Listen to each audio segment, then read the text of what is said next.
Okay, so we're going to start looking at the public side of LibAnswers and just show you really quickly what that looks like. So this is the public side of LibAnswers. If any students, any non-library staff, anyone who uses the library comes onto LibAnswers, this is what they're going to see.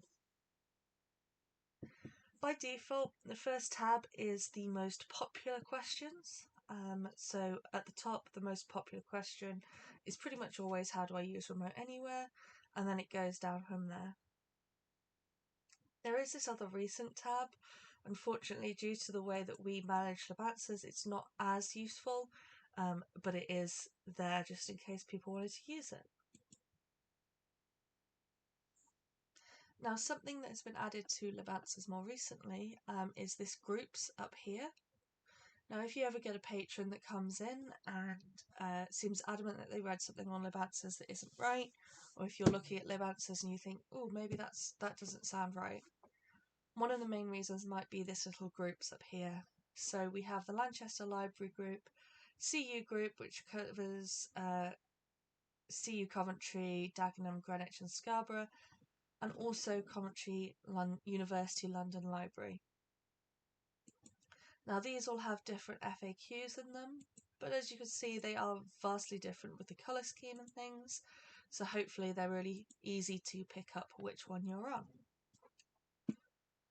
The next one along, we do have these topics. I find that they're slightly less useful in this screen, but you can go in and look just at any related to noise and behaviour or any topic that you want to.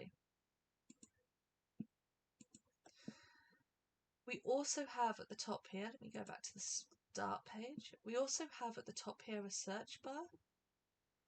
Now, this is where you can search for a specific question. I'm going to search for coffee because I know that we have a couple of questions in regards to this.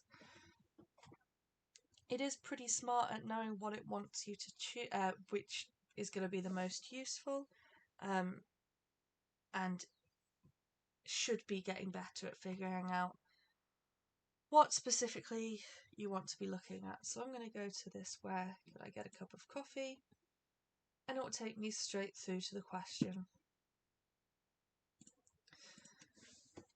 I'm going to search for coffee again, but instead of clicking on the first option here, I'm going to click search. So if they have searched for something here and the question isn't there, they do at the bottom have this little ask us. This is how they can send a question into LibAnswers, and if you ever see on LibAnswers a asked via system, this is where it came in from. We do also have the contact us on the right hand side of the page, so they can ask through here. This button here goes exactly the same as this one, or they've got our phone number, the asklibrarian.lib email address, which does actually go straight through to LibAnswers anyway, and then our social media accounts, and finally it shows on the map whereabouts we are physically.